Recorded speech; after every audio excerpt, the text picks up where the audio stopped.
Bonjour. Alors aujourd'hui présentation, j'allais dire d'un kit, mais en fait il y en a deux, mais c'est le même. Présentation du Gapflay, si je prononce correctement le TH.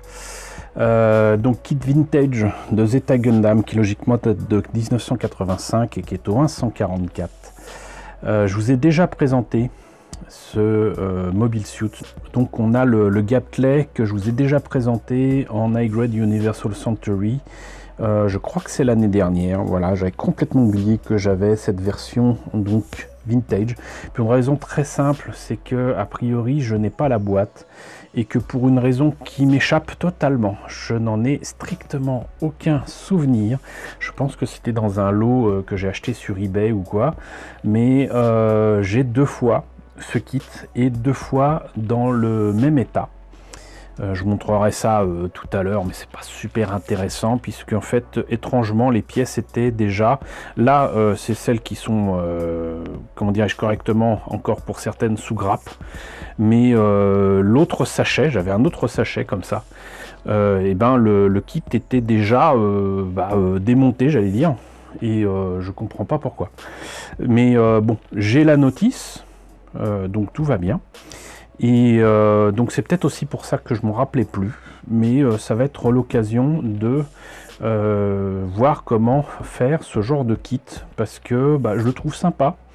Et puis il y a certains détails qui m'ont fait me dire que ça serait peut-être intéressant de revenir sur certaines méthodes pour améliorer des kits comme ça vintage. Je vous en ai déjà parlé, déjà présenté les choses avec un kit qui se transformait en insecte, c'était Bitras, voilà, bon le résultat m'avait un petit peu déçu parce que la maquette est pas terrible, mais là la maquette est vraiment pas mal et ça peut être l'occasion donc de revenir sur certaines méthodes, sur certaines choses, donc je me suis dit pourquoi pas. Donc ce que je vous propose déjà dans un premier temps, c'est de vous montrer au moins la notice que j'ai, puisque je n'ai pas la boîte, mais c'est exactement la même illustration qu'il y a ici sur cette notice, et puis ensuite très rapidement voir l'état des pièces avant de passer à certaines techniques, non pas de montage dans un premier temps, mais d'amélioration et de détaillage. Donc notice pour ce apparemment 31e kit sorti dans la gamme Zeta Gundam de Bandai en 85. Ce RX 110. Pour la petite histoire, le Gapflay, je ne sais plus si j'en ai parlé pour le High Grade, mais est piloté par donc un des premiers personnages des Titans qu'on apprend à détester dans la série Zeta Gundam, et qui est la raison pour laquelle d'ailleurs Camille Bidan rejoint l'AUEG, et donc il pilote ce Gapflay alors qu'il était supposé piloter, je crois bien, le RX 178, donc le Gundam Mark II, si je me trompe pas. Mais en tout cas, donc c'est un pilote des Titans et c'est un mecha des Titans, même si on voit le RX 178 derrière. Voilà, hop. Et comme c'est à l'ancienne, les grappes en présence, les voici. Ça m'amuse toujours autant de voir que la peinture est déjà faite sur les pièces, hein. Je vous rappelle que c'était normal à l'époque, et voilà ce que c'est supposé donner une fois monté. Vous voyez qu'il est pas si mal, hein. Franchement, là il n'y a pas d'amélioration qui a été portée par eux en quoi que ce soit, donc bon évidemment il est un peu rigide, mais 85 quoi. Et donc le design original, le voilà. Et donc il est supposé se transformer. La maquette ne se transforme pas, le HGUC se transforme, mais donc dans la série il est supposé se transformer en ça. C'est assez étonnant de voir que bon, déjà pas mal de mobile suit ressemblaient pas à grand chose chez Zéon, mais alors les Titans ils ont récupéré des trucs, des machins, mais le design des mechas sont aussi très monstrueux, insectoïdes, ce que vous voulez, mais franchement ils ressemblent à rien. Mais sous cette forme là, moi je le trouve vraiment pas mal. Donc en plus, lui au moins, contrairement au Palace Athénée, il a son arme. Et d'ailleurs on commence par ça, donc des mains. D'ailleurs je sais qu'il en a plusieurs en fait, mais voilà, c'est une paire de mains. L'arme avec la main qui va bien pour tenir l'arme, et qui sera collée vitam aeternam dessus. Ici, donc, les premiers éléments du bras, avec quelques polycaps, mais surtout plein, mais alors plein de tuyères de partout. Là, ici, donc, une première jambe, une deuxième jambe. Là, on a la tête qui est en 2 éléments. Là, je pense que c'est une partie des jupes avec encore des petites tuyères. Là, le torse avec un élément derrière qui va pas me faciliter la vie, mais on verra ça tout à l'heure. Ici, on réunit d'abord les jambes et ensuite on glisse ça dans le torse. Et ça, c'est assez intelligent. Là, donc, un détail qui semble important avec presque une espèce d'antenne ici à l'arrière de la jupe. Ici, des canons qui se mettent sur les épaules. Et on dirait presque qu'il a des... Je sais pas comment on appelle ça en vêtements. Vous savez, ces vêtements assez amples qui font très 16e, 17e siècle avec des foufous, des machins. Mais voilà. Donc, ça, c'était pour la notice. On va voir maintenant pour les pièces. Bon, bah, je vous le cache pas. Avoir tout ça comme ça, c'est très énervant. Bon, mais cela dit, je vous ai choisi le sachet qui avait les pièces où il y avait encore vraiment des grappes. L'autre sachet, il n'y avait quasiment pas de grappes, à part peut-être pour une grappe de polycap, et voilà. Mais donc, vous voyez un petit peu que effectivement, ça date bel et bien des années 80. Je crois que ouais, il n'y a que l'arme qui a déjà été collée, et que ce soit pour cette version du kit ou l'autre, ce qui est fou, c'est que vraiment les pièces ont été enlevées des grappes avec vraiment très peu de soin. Ça me tue. J'ai passé vraiment beaucoup de temps à enlever les ergots sur l'autre kit, et je sais pas ce qui s'est passé là, mais bon, voilà, vous voyez ce genre de choses, ça c'est pas acceptable. C'est pas acceptable du tout. Et ça m'énerve d'autant plus que l'autre kit était déjà quand même bien avancé aussi. C'est aussi pour ça que je voulais m'y mettre.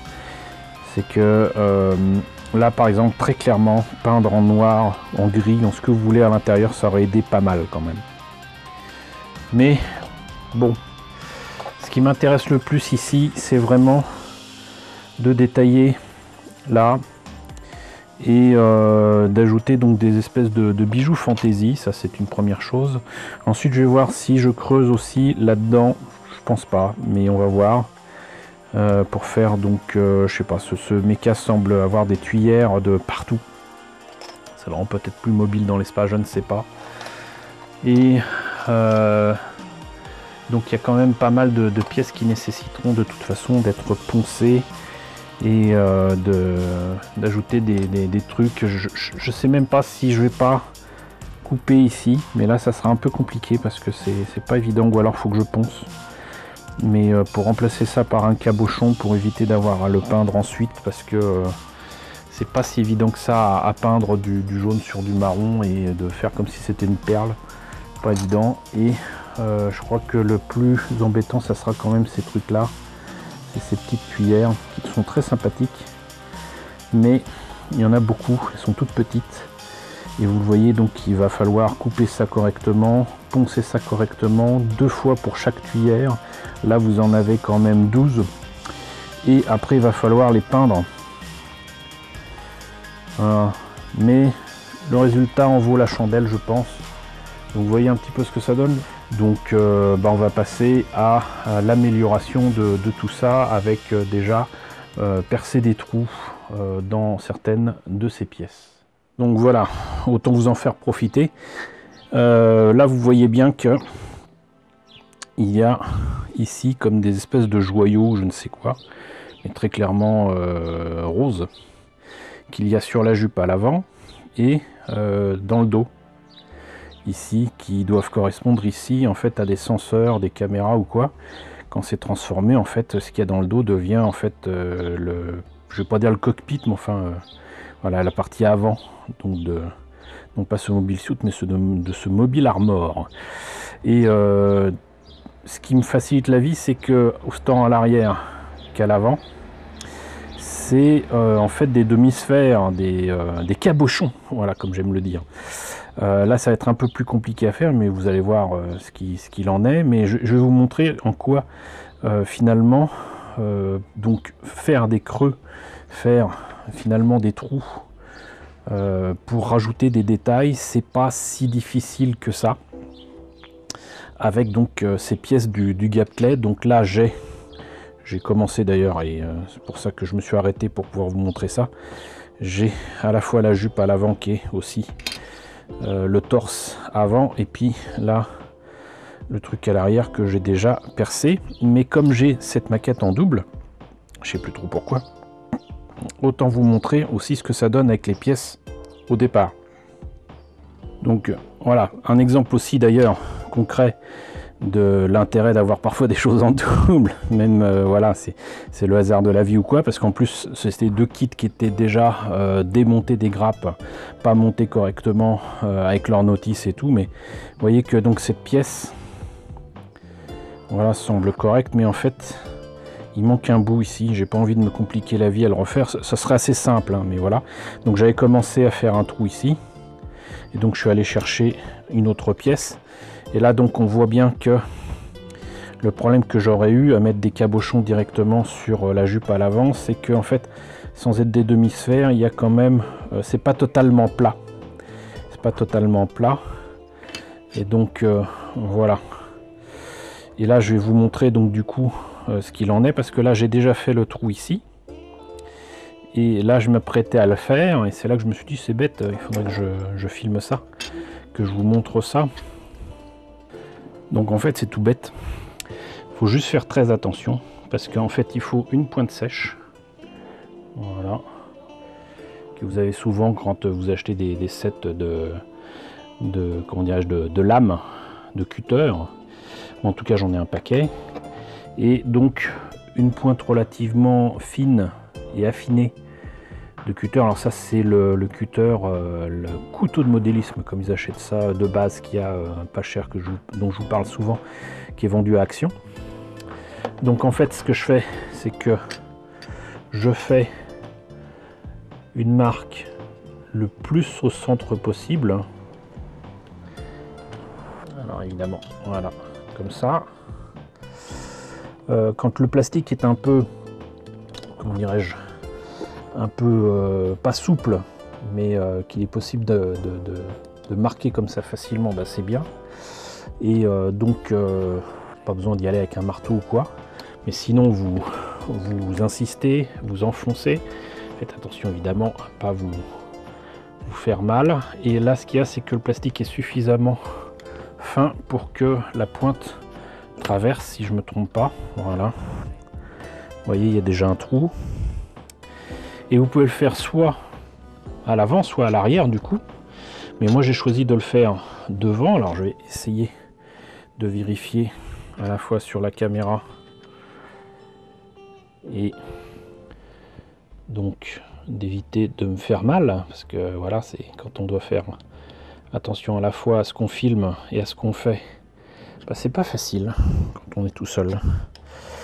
Donc voilà, j'espère que vous verrez correctement. Donc je perce tranquillement, et vous voyez que petit à petit je fais mon trou. Le tout c'est de pas dépasser, de faire vraiment attention et d'y aller tranquillement. C'est ce qui m'intéresse dans cette méthode, c'est que on a plus de rapidité certes avec une perceuse, mais bah, tout le monde n'a pas une perceuse déjà, tout le monde n'a pas la mèche qu'il faut pour ce genre de choses, mais vous pouvez aller tout aussi facilement, aussi rapidement j'allais dire, parce que ça m'a pris quoi là, quelques secondes, et j'ai pas eu besoin de chercher une mèche, j'ai pas eu besoin de chercher ma perceuse, même si j'en ai une, et ça n'a pas utilisé d'électricité. Donc après éventuellement vous prenez, là j'ai la chance d'avoir cette donc lime en métal qui va me permettre de reprendre un petit peu les bords. Voilà. Si on laisse tel quel, ça va pas le faire.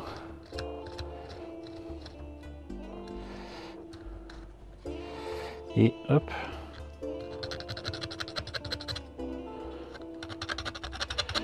Mais n'importe quelle lime en métal,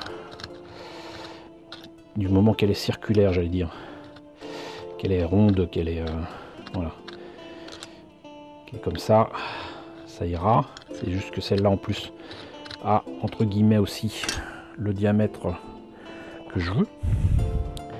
Et pareil ici, donc j'ai fait exactement pareil.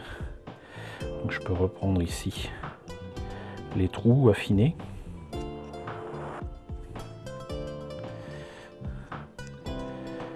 Et normalement on est bon pour mettre des cabochons. Et pourquoi je fais des trous justement?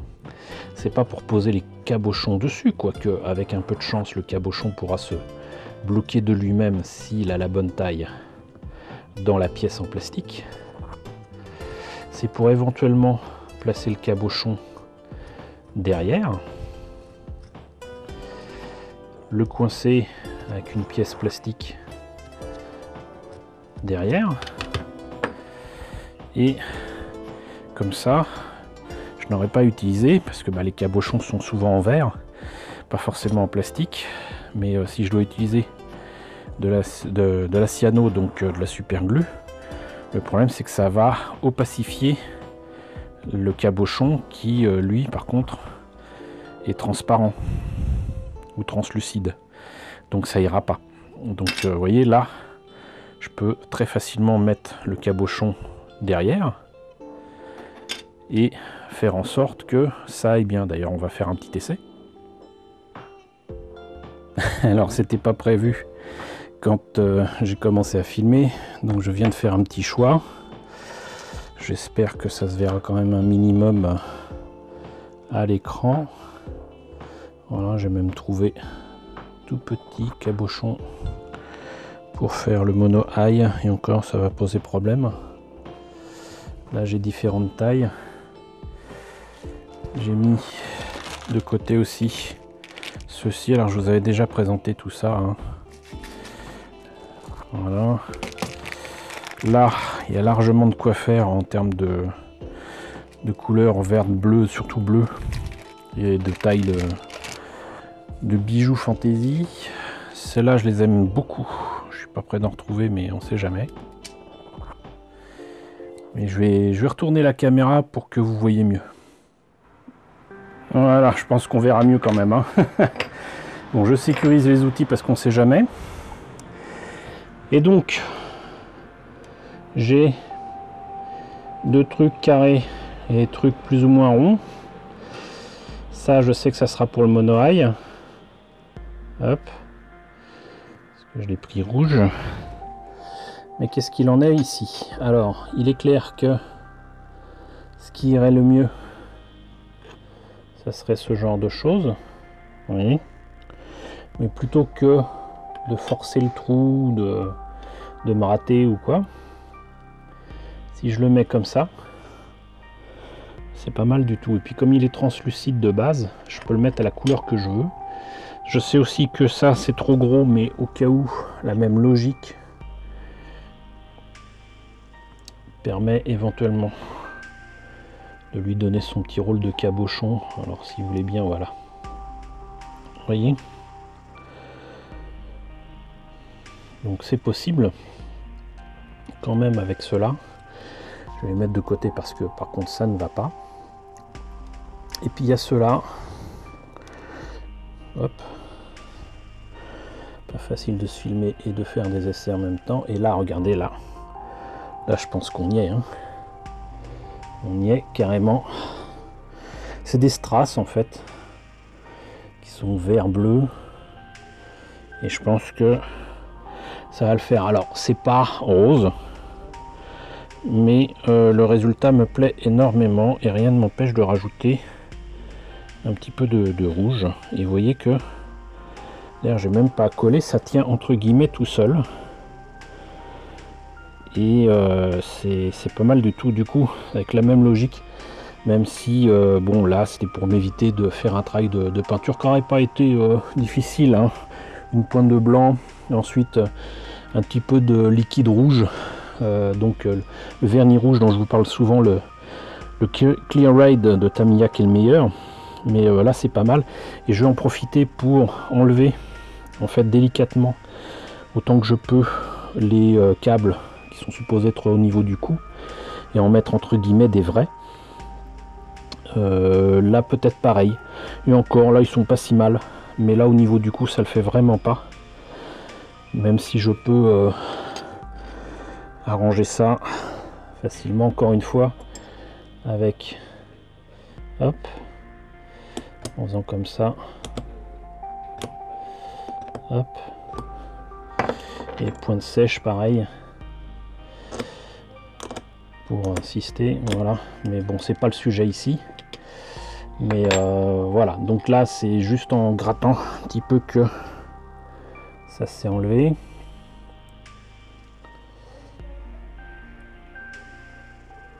Et franchement ça rend vachement bien. Et du coup, la même chose ici. Hop.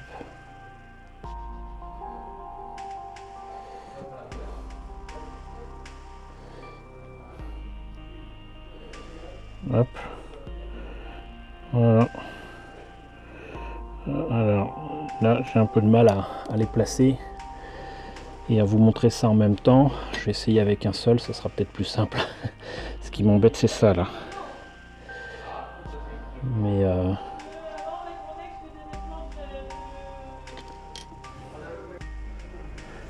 j'ai vraiment du mal à le placer. Mais je pense que le mieux c'est que je continue à faire le trou, mais du coup à l'intérieur. Comme ça, ça agrandit la surface pour le cabochon à l'intérieur là, sans gêner la partie extérieure avec la, je vais dire la partie œillet. Œillet, braves gens. Et normalement, on devrait y arriver. Voilà, c'est mieux déjà. Mais donc maintenant, ce que je vais faire, c'est que je vais faire des trous ici, ici, ici et ici, tenter de garder cet aspect un petit peu rectangulaire, et dans le même esprit placer ceci mais en dessous. Voilà, donc de l'art encore une fois d'utiliser des bijoux fantaisie et des cabochons. Bon, alors je vous ai montré ce que j'ai fait avec le perçage pour détailler avec des cabochons. J'en suis très heureux. Et puis j'ai continué de mon côté. J'ai poncé, j'ai commencé à mettre de la Tamiya Putty ici et là parce que c'est quand même un vieux kit, donc on ne peut pas passer outre cette étape, même en ponçant correctement les pièces. Vous pouvez faire ça éventuellement ici, là. Mais bon, franchement, pour obtenir un travail parfait, c'est très compliqué, en tout cas pour moi. Là, j'ai pas mis de Tamiya Putty pour la simple et bonne raison que ensuite je vais placer ces éléments là qui vont de toute façon très rapidement cacher l'essentiel de la pièce qui avait donc des jointures très apparentes. Voilà, donc vous voyez que de toute façon une fois peint ça se verra à peine. Par contre justement à l'intérieur de ce bras il y a ce détail là que j'avais à peine vu parce que c'est dans l'articulation du bras et ça l'est ici aussi. Et en fait voilà, c'est un des gros défauts majeurs quand même de ce kit et qui est dû au fait que c'est des vieux kits, hein, tout simplement. C'est que entre le design original Et la maquette, il y a quand même de sacrées différences. Et là, vous voyez que ici, on devine des détails, des câbles qui pourraient être, puisque c'est la même couleur, qui pourraient être le même genre de câble qui était ici. Ce qui fait qu'au départ, je me disais, il manque les détails en question. Et donc, du coup, j'ai réuni des perles. Alors, j'en ai pas trouvé des vertes qui me convenaient. Et du coup, j'ai pris ces perles-là tout à fait classiques. Et je me préparais à faire des câbles, du coup, avec ces perles-là.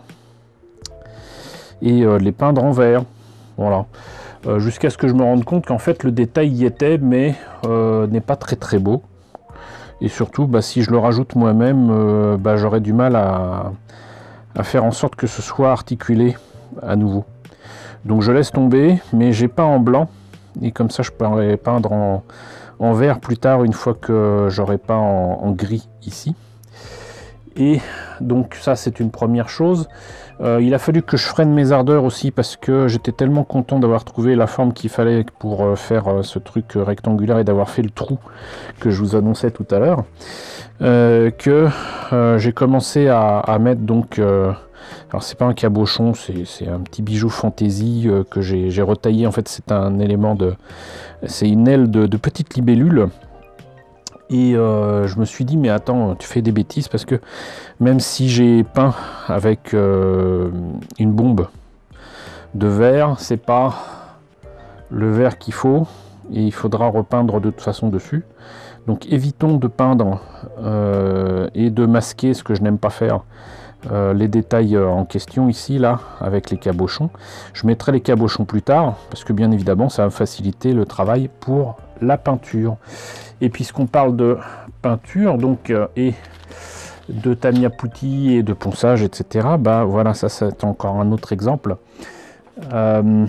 C'est pas super visible ici, mais la tête est beaucoup plus fine sur le dessin. Et là, elle est beaucoup trop large, et je pense que je vais essayer de trouver un moyen, et ce sera assez simple en fait. Je pense que je vais rajouter une grappe, parce que c'est pas terrible quand on le met comme ça.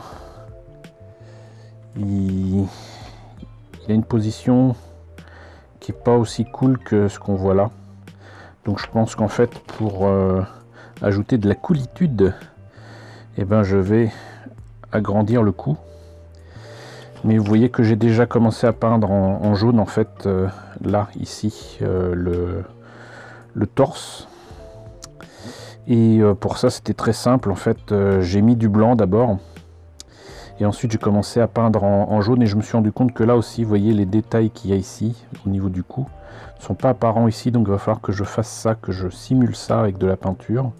Ce qui n'est pas si évident que ça, parce que pour que ce soit symétrique, il faut avoir l'œil. Voilà, pour dire les choses simplement.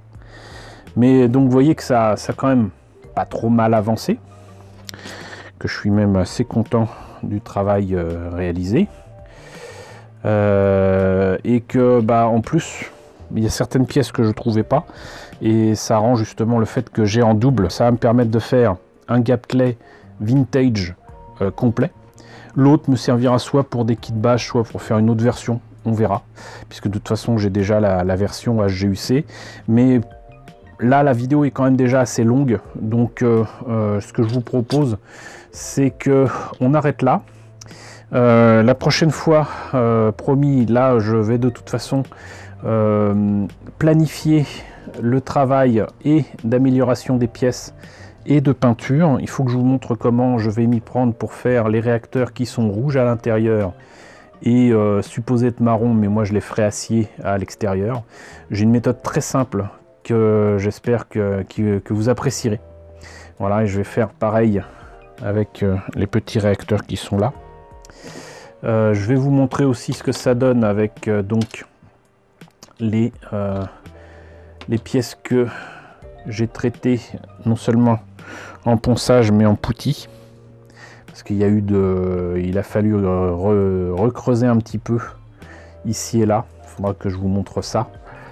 Et normalement on aura bien avancé, mais il y a encore quelques petites choses à voir, des petites méthodes de ponçage, de peinture, etc. qui nécessitent un petit peu d'explication.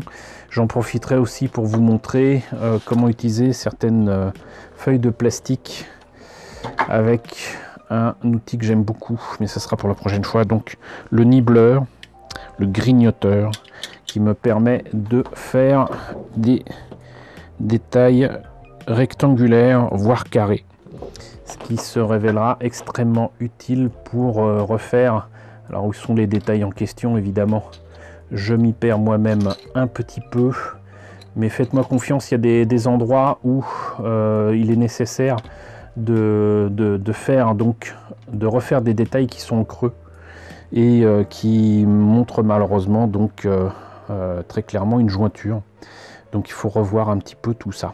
Donc bah écoutez, déjà là je pense que on a une belle vidéo de plus de 25 minutes, c'est déjà pas mal. Donc bah, j'espère en tout cas que cette première étape de travail sur ce kit vintage qui est le Gap Clay au 144 vous a intéressé.